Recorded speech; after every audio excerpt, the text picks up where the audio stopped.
Alors nous allons passer tout de suite, si vous le voulez bien, à la seconde partie de ce débat à la une, consacré cette fois aux conséquences économiques pour les petites et moyennes entreprises, pour les commerces, pour les industriels, pour les salariés, pour les patentés.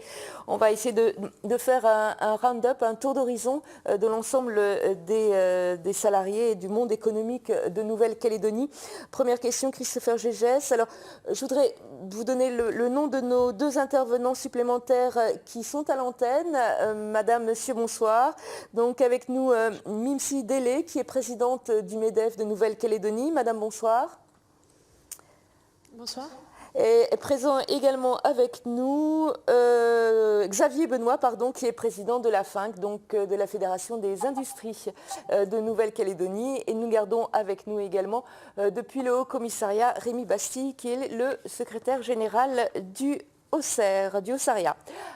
Donc, Monsieur Gigès, première question, vous avez voté hier la prorogation des aides pour les salariés qui vont être en chômage partiel. Qu'en est-il exactement ?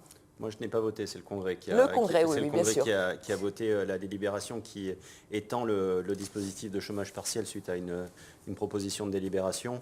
Le Congrès a été plus loin puisqu'on avait travaillé justement ensemble pour étendre à tous les secteurs d'activité, comme on avait pu le faire sur la première période de confinement il y a un an, et ce qui avait permis de préserver le pouvoir d'achat des salariés, environ 12 000 salariés qui ont été aujourd'hui, qui ont bénéficié de ce chômage partiel et qui a garanti un pouvoir d'achat à la fin du mois.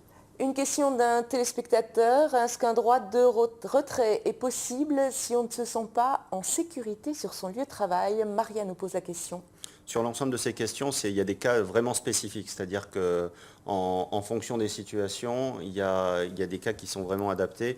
Donc la DTE a travaillé justement avec les différentes organisations déjà il y a un an, avec ces différents points. On a remis en place cette foire aux questions sur notre site du gouvernement www.gouv.nc qui permet justement de trouver les différentes situations à ces questions. Mimsi Délé, bonsoir. Je disais, vous êtes présidente du MEDEF. Alors ce soir, combien de salariés et d'entreprises sont-ils directement concernés par cette crise ? Est-ce que vous avez déjà des chiffres ? Alors c'est difficile de l'évaluer, mais les principaux secteurs concernés sont bien évidemment les secteurs de la restauration, les secteurs du commerce, et qui sont directement touchés puisqu'ils ont dû fermer leurs portes étant des établissements accueillants du public. Restauration, commerce, dès lundi, quelles mesures, quelles informations avez-vous souhaité faire passer à vos adhérents ?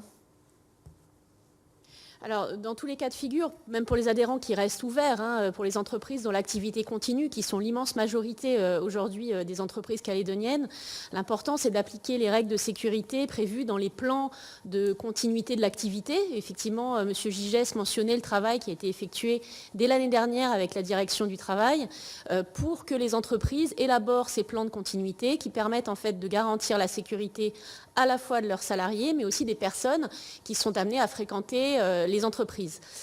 Donc là, l'important, évidemment, c'est d'amener à respecter les gestes barrières dès que c'est possible et de sécuriser au maximum. Pour les entreprises qui sont fermées, il faut les orienter rapidement vers les aides appropriées pour qu'elles puissent maintenir l'emploi et leur activité à moyen terme. Docteur Moury, est-ce que les salariés peuvent être sujets au stress ? À quel moment, à quelle pathologie peut-on se mettre en retrait de son activité ? À quel moment faut-il consulter un médecin ? Il y a beaucoup de choses très concrètes que les gens nous demandent. C'est une période qui est forcément extrêmement anxiogène et qui doit faire insister sur le message de solidarité, effectivement aussi pour les plus vulnérables. Et il ne faut pas hésiter à consulter son médecin généraliste, consulter le médecin du travail pour faire part de cette situation qui peut aller vers la détresse et vraiment être entouré par ces praticiens de proximité. Xavier Benoît, vous êtes président de la Fédération des industries de Nouvelle-Calédonie. Alors monsieur, est-ce que vous êtes inquiet pour le monde industriel calédonien ce soir ? Je pense qu'on est globalement inquiet pour le monde économique calédonien. Aujourd'hui, on sait que la première phase de confinement avait laissé des traces importantes Et donc, on savait qu'on avait une capacité limitée à pouvoir absorber un deuxième choc. Donc, je pense qu'effectivement, depuis dimanche, les industries notamment s'organisent pour pouvoir poursuivre leurs activités et produire au profit des Calédoniens. Ce qui a été dit et le message du représentant du Sénat coutumier était très important, hein, c'est qu'il faut informer, il faut que les gens comprennent quelles sont nos priorités aujourd'hui et la priorité des gestes barrières, la priorité de l'explication sur la vaccination sont des choses importantes. C'est quelque chose de concret pour les chefs d'entreprise au quotidien, hein. La personne qui ne veut pas porter un masque, la personne qui ne respecte pas les gestes barrières, il faut effectivement accompagner, et ça c'est la grande priorité. La deuxième étape, ça sera effectivement comment est-ce qu'on va accompagner ceux qui sont impactés par ce confinement et plus généralement par la crise économique que ça engage, et comment est-ce qu'on va pouvoir accompagner ceux qui sont déjà fortement affaiblis à la suite de la première phase de confinement qu'on avait connue en 2020. Une question de Marianne qui nous demande que doit-on faire en cas de personnel contact dans une entreprise. Est-ce que vous avez déjà envisagé cette possibilité ? Alors, c'est effectivement quelque chose qui fait partie de notre quotidien. On a plusieurs niveaux et moi, je remercie les services, notamment comme le SMIT, qui viennent dans les entreprises essayer d'expliquer ce qu'il faut faire. Je pense qu'on a besoin d'accompagnement dans les entreprises. On a parlé de la foire aux questions qui est mise en place, mais sur cette question précise, il y a plusieurs niveaux. Il y a la personne contact, c'est-à-dire qu'elle a été en contact avec quelqu'un qui est effectivement testé positif. Mais effectivement, il faut que cette personne sorte de l'entreprise et aille s'isoler, se fasse tester aussi. Il y a la personne qui a contacté ou qui a été en contact avec des personnes qui reviennent de voyage de Wallis et Futuna. Et effectivement, la recommandation, c'est qu'elles s'isolent. Et puis, si les gens qu'ils ont côtoyés sont positifs, il va falloir qu'elle aille se faire tester. Donc, effectivement, il y a des décisions urgentes à prendre. Et ça fait partie aussi des gestes barrières et de la préservation, comme le disait Madame Délé, de nos salariés et des personnes qui travaillent avec nos salariés. Mimsi Délé, en tant que président du MEDEF, vous avez ce genre de préoccupations qui vous arrivent tous les jours, j'imagine, de la part des entreprises ? Absolument, et il en va de la responsabilité collective de l'ensemble de nos concitoyens, que cette crise dure le moins longtemps possible. C'est pour cela qu'on lance un appel global à la population au respect des gestes barrières et des consignes qui sont données par les autorités. Et bien évidemment, dans nos entreprises, nous sommes extrêmement vigilants à la mise en sécurité de nos salariés et des publics qui les fréquentent. Est-ce qu'il y a beaucoup d'arrêts maladie qui ont été constatés ces 3 ou 4 derniers jours ? Non, assez peu pour l'instant. En revanche, évidemment, un stress important et des questions qui se posent très fréquentes. Et je tiens à souligner que très très rapidement, dès que la crise s'est déclenchée, l'ensemble du monde patronal s'est à nouveau réuni de façon à communiquer d'une seule voix les consignes et les informations du gouvernement. Faisons chaque jour des points avec les services du gouvernement, que je remercie là également à cette occasion, pour avoir les informations les plus récentes de la crise, mais également remonter les questions qui viennent inévitablement du terrain, de façon à obtenir les réponses les plus rapides à des cas très concrets comme ceux que nous venons d'évoquer. Alors avant de faire revenir Christopher Gigès et le gouvernement sur les mesures qui vont s'appliquer, un mot, Rémi Bastille, du financement que l'État va débloquer possiblement. Ce sera à quelle hauteur ? Est-ce que ce sera des subventions ? Ce seront des subventions, des dons, ou est-ce qu'il faudra rembourser ? Pour les entreprises, bien sûr. Alors, l'État a mis en place l'année dernière un certain nombre de dispositifs qui demeurent actifs et qui demeurent d'actualité pour aider les entreprises calédoniennes. Elles les connaissent bien, c'est le Fonds de solidarité pour les entreprises qui a permis à plus de 6000 entreprises calédoniennes de bénéficier d'une aide qui, pour le coup, est une subvention. Et puis, c'est le prêt garanti par l'État, qui est une mesure portée par la Banque publique d'investissement et qui a bénéficié pour sa part depuis un an à 1300 entreprises calédoniennes. Donc ces dispositifs, ils sont bien identifiés, ils ont été très largement mobilisés. Bien évidemment, avec ce nouveau confinement, les entreprises peuvent y avoir à nouveau recours et on les incite à le faire. L'État a aussi mis en place depuis plusieurs mois un certain nombre de dispositifs qui relèvent du plan de relance qui a été développé à l'échelle nationale.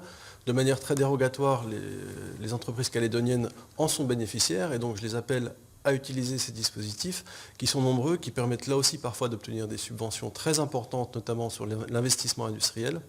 Nous communiquons et nous allons continuer à communiquer en direction des entreprises sur ces dispositifs en lien avec le gouvernement de la Nouvelle-Calédonie pour les faire connaître au maximum et que les entreprises les mobilisent.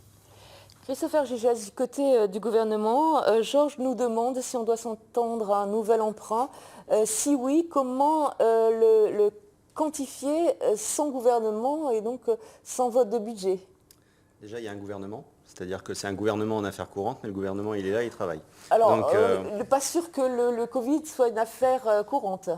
Entre un tsunami le vendredi, un cyclone le samedi et le Covid le dimanche, voilà. J'ai revu en 3 jours ma définition des affaires courantes. À qui le dites-vous ? Mais très clairement, enfin, on ne se pose pas la question aujourd'hui d'affaires courantes ou de pas affaires courantes. On travaille avec le monde de l'entreprise justement sur la définition des meilleures aides.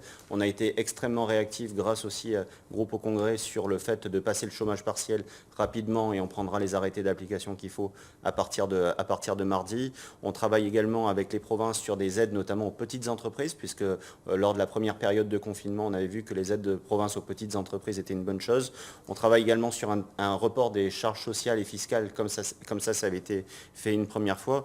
Et moi, j'ai pu que me satisfaire de la déclaration de Sébastien Lecornu hier au Sénat, qui dit qu'il accompagnera la Nouvelle-Calédonie financièrement aussi sur la période de confinement, donc c'est une bonne chose. Un mot pour les patentés. Alors on a reçu beaucoup d'appels des gens qui étaient patentés, des femmes de ménage par exemple, ou des gens qui avaient une activité comme les photographes ou des profs de sport. Comment ça se passe ? C'est une vraie question, les patentés. Et là, il y a vraiment 2 dispositifs qui répondent à la problématique des patentés. Ce qui a été dit par M. Basti, qui est le fonds de solidarité de l'État qui touche directement cette catégorie de population. Il y a les provinces également qui peuvent apporter vraiment une aide directe sur ça. Il y a beaucoup de dispositifs d'aide qui sont mis en place. L'important aussi, c'est de les faire connaître. On a mis à la fois sur nos différents réseaux sociaux, sites internet, le fait d'avoir les différentes aides qui sont présentes et qui sont sur un site unique. On a le 05 03 03 qui est un numéro vert à destination des entreprises. Et je remercie la cellule économique justement qui regroupe l'ensemble des acteurs de gérer cette partie-là. Et on a enfin le dispositif qu'on avait lancé dans le cadre aussi des dispositifs de relance, qui est le site www.cesam.nc qui permet de regrouper l'ensemble des dispositifs d'aide en fonction des catégories de personnes. Alors tous ces sites et les numéros verts, hein, vous pourrez les retrouver sur le site du gouvernement, mais également sur NC La Première. Xavier Benoît, une question pour vous. Est-ce qu'il y aura des reports d'échéance de crédit auprès des banques comme l'année dernière pour les employés en chômage partiel ? Alors, je ne suis pas banquier et les banques ne dépendent pas de l'industrie calédonienne encore. Pour les chefs d'entreprise également ? Effectivement, c'est une question qui est importante, qui est vraie pour les particuliers comme pour les entreprises. L'information qu'on a pour l'instant des banques, c'est que là où il y a déjà eu report d'échéance, c'était compliqué de maintenir des reports d'échéance. Et donc, on a une discussion à mener avec eux dans le cadre du regroupement des forces économiques pour trouver des solutions et ne pas asphyxier en matière de trésorerie les entreprises, mais aussi les particuliers. Une question, Monsieur Gigès nous parlait il y a quelques secondes du rôle d'information. J'imagine que vous, à la fin, que vous avez ce rôle d'information, d'intermédiaire avec vos adhérents, avec les PME, PMI. Oui, c'est actuellement un rôle important. Hein. Les permanents, notamment de nos organisations et notamment de la Fédération d'industrie, sont mobilisés pour pouvoir répondre aux entrepreneurs qui ont des questions au quotidien. Hein. C'est où est-ce que je trouve un masque, qu'est-ce que je fais avec un salarié qui va porter son masque, comment je fais pour ma trésorerie, qu'est-ce que je dois dire à ma banque. Donc oui, nos permanents sont mobilisés et s'appuient aussi sur effectivement l'ensemble des documents qui ont été mis à disposition, soit dans le cadre de la cellule économique, soit dans le cadre du site du gouvernement. On rappelle que la FINC, c'est 15 000 personnes, c'est ça ? L'industrie en Calédonie, c'est effectivement 15 000 personnes. Effectivement, c'est ce qui nous permet aujourd'hui d'avoir une capacité de production en masque UNSS1. Ça nous permet aussi d'avoir des capacités de production en gel hydroalcoolique. Et donc, on voit qu'il y a un intérêt à cette industrie aujourd'hui en Calédonie. Christopher Gégès, un mot sur les reports de crédit.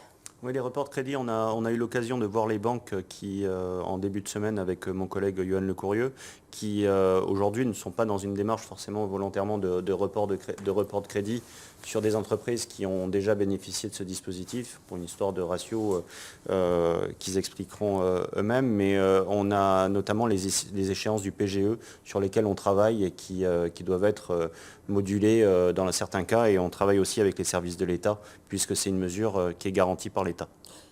Une nouvelle question, donc, notamment pour le MEDEF. Est-il possible pour les personnes qui travaillent de percevoir une indemnité par rapport aux risques liés à la Covid-19 ? Imsideli, c'est Sylvie qui nous pose la question. Qu'en est-il donc d'une indemnité par rapport au risque Covid ?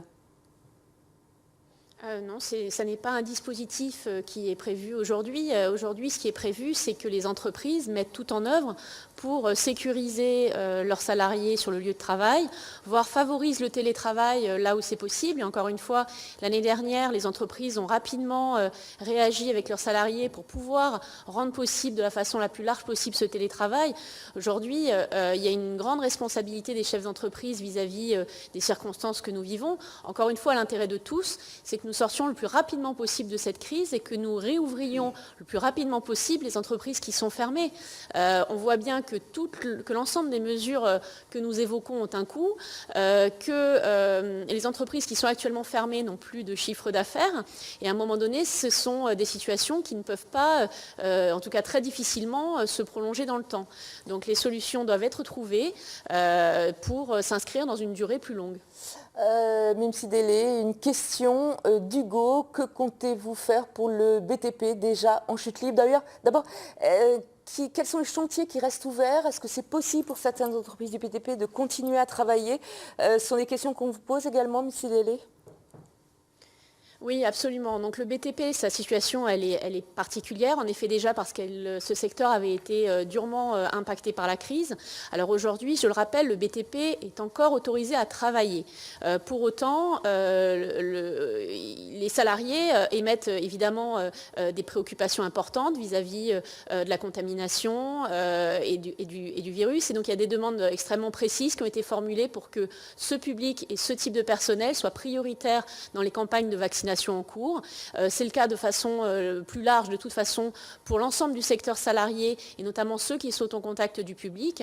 Et il est bien normal que si d'un côté, on impose évidemment le respect des mesures barrières, ce public soit également prioritaire dans les campagnes de vaccination en cours. Mais je crois que nous avons été entendus en ce sens par les autorités. Sauf Gégès. Oui, tout à l'heure dans la première partie qu'on a des centres qui vont être dédiés à des personnes et on va avoir un centre qui est le centre du SMIT qui va être dédié aux entreprises qui sont aux entreprises prioritaires et qui continuent à travailler. Donc à partir de la semaine prochaine, on aura ce dispositif-là qui permettra de vacciner très largement le monde des entreprises prioritaires. Rémi Basti, est-ce que du côté de l'État, on profite du background que vous avez de la situation métropole pour gérer au plus fin, pour gérer au mieux la situation nouvelle en Nouvelle-Calédonie ? Bien sûr, on bénéficie maintenant quand même de beaucoup de recul sur les mesures, sur la situation sanitaire.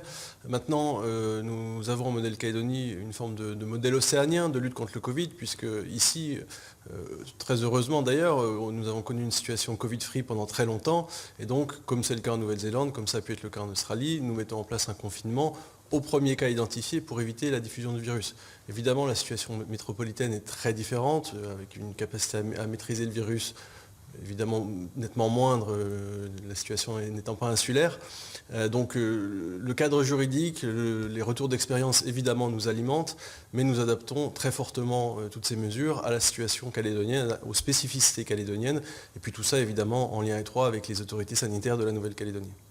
Xavier Benoît ou Imsideli, une question bien sûr sur un secteur qui concerne beaucoup de monde ici en Nouvelle-Calédonie, la mine, le secteur minier. Est-ce que là encore, il y a des dispositions particulières qui seront prises ? Xavier Benoît ? Moi, je peux dire qu'aujourd'hui, effectivement, sur le secteur de la mine, c'est compliqué. C'est compliqué, effectivement, d'organiser le travail en respectant les gestes barrières. C'est compliqué d'organiser le travail avec les contraintes qui peuvent exister sur certaines communes, certaines tribus. Donc, effectivement, c'est un secteur qu'il va falloir accompagner. Puisqu'on est déjà dans une phase de crise. Je parle notamment de la partie sidérurgie. Et donc, effectivement, il y a des mesures d'accompagnement spécifiques à mener. Comme on en parlait pour le BTP, la mine fait aussi partie des secteurs qu'il va falloir accompagner. Mimsi Délé, un mot pour revenir sur le télétravail avec cette question d'Audrey.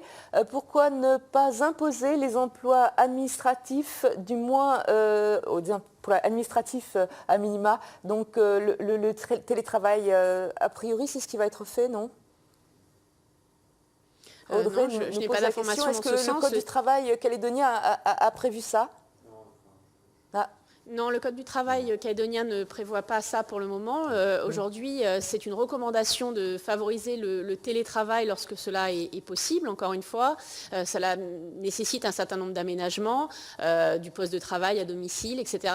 Ça n'est pas toujours faisable. Pour autant, dès que c'est faisable, en général, c'est une solution qui est privilégiée par le chef d'entreprise.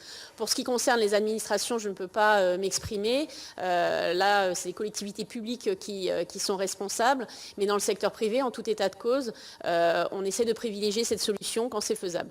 Christopher Gigès. Oui, je crois que Mimsi Délé a bien répondu, c'est-à-dire que tout est fait quand c'est possible pour faire du télétravail, c'est-à-dire que c'est quelque chose qui s'était posé au premier confinement. Entre-temps, on a passé 2 lois de pays qui devront être adoptées par le Congrès qui prévoient justement l'organisation du télétravail dans la fonction publique et dans le secteur privé. L'idée n'est pas d'imposer ce télétravail, il est de le faciliter, il est de l'encadrer, à la fois pour améliorer les règles pour l'employeur et pour le salarié.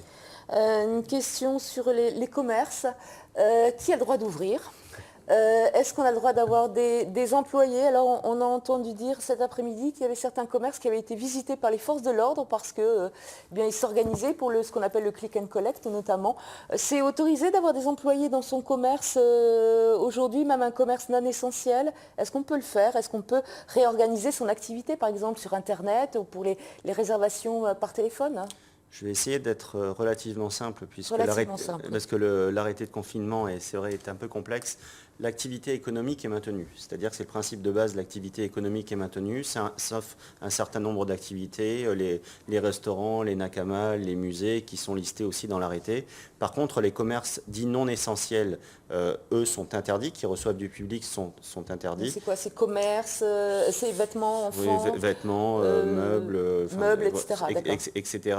Par contre, il y a un certain nombre de commerces qui sont dits essentiels et qui sont listés par arrêté du gouvernement, dont l'activité est maintenue dans le respect des gestes barrières et de distanciation sociale. Mais en métropole, on a vu souvent des commerces non essentiels essayer de se battre quand même avec des systèmes de collecte, des systèmes de réservation sur Internet, sur des plateformes. Est-ce que c'est possible? Est-ce que les entreprises calédoniennes qui ne seront pas autorisées à ouvrir, qui ne sont pas essentielles, peuvent quand même s'organiser? C'est pas possible, c'est une réalité. C'est-à-dire qu'on a eu une adaptation des entreprises calédoniennes qui a été formidable il y a 1 an. C'est-à-dire qu'il y a 1 an, elles ne s'étaient pas préparées à ce que nous allions vivre. Elles ont réussi quand même à s'adapter dans un délai qui a été extrêmement contraint sur des ventes par Internet, sur des livraisons à domicile, sur vraiment des adaptations qui ont été formidables. Là, on est dans une période 1 an après et on voit déjà des entreprises qui ont pensé et qui ont préparé justement le fait d'un nouveau confinement et qui continuent leur activité mais différemment, avec un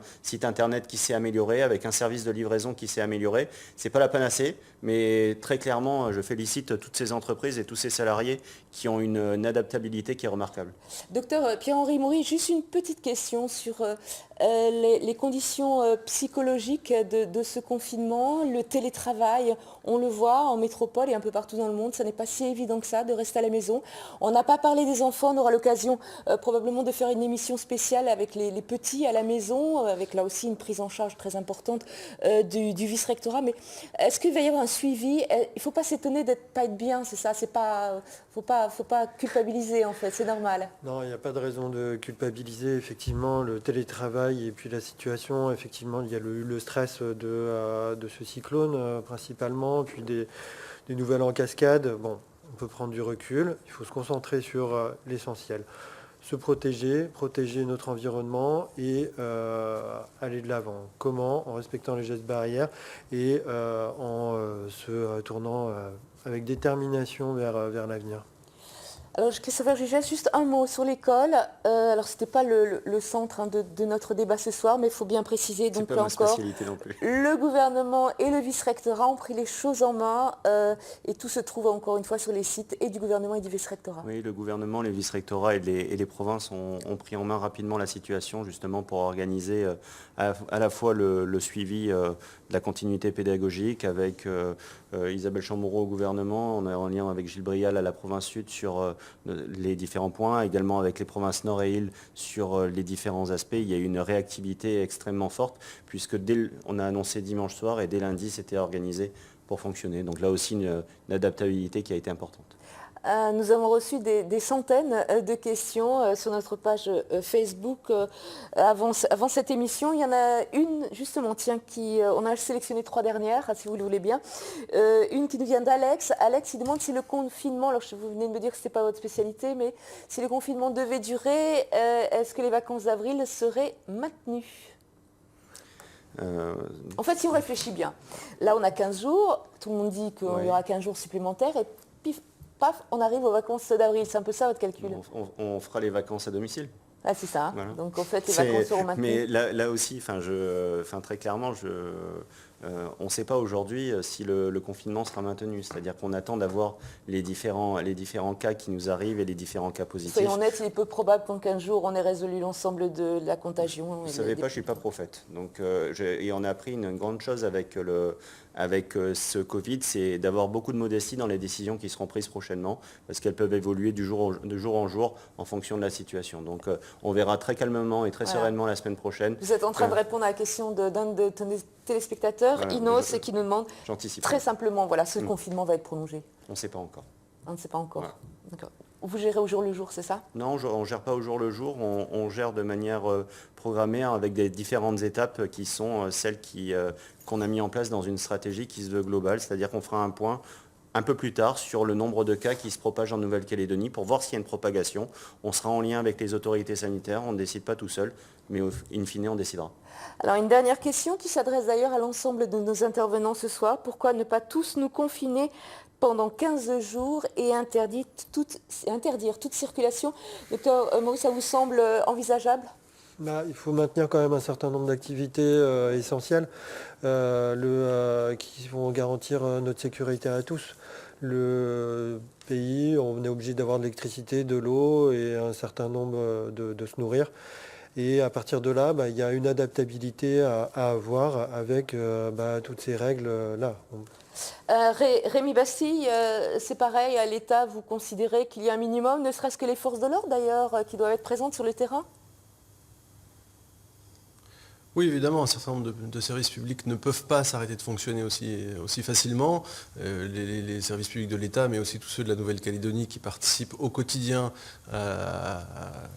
à l'encadrement de la vie et à l'accompagnement de la vie des Calédoniens. On pense aux services sanitaires, bien sûr, mais à tous les services aussi des communes, par exemple le traitement des déchets, des choses comme ça. Donc tout ça ne peut pas s'arrêter. Et puis, par ailleurs, il faut mettre en parallèle, même si ici, pour l'instant, la durée du confinement est très brève, mais il faut mettre en parallèle les coûts du confinement avec ce qu'il apporte. Et donc, c'est une problématique qui, aujourd'hui, est plutôt métropolitaine, puisque la question se pose depuis un an. Mais le confinement total, comme il est évoqué dans la question, est évidemment difficilement envisageable. Monsieur Xavier Benoît et Mimsi Délé, pour conclure, tous les deux, est-ce que vous savez combien de temps peut tenir comme ça la Nouvelle-Calédonie, l'économie calédonienne?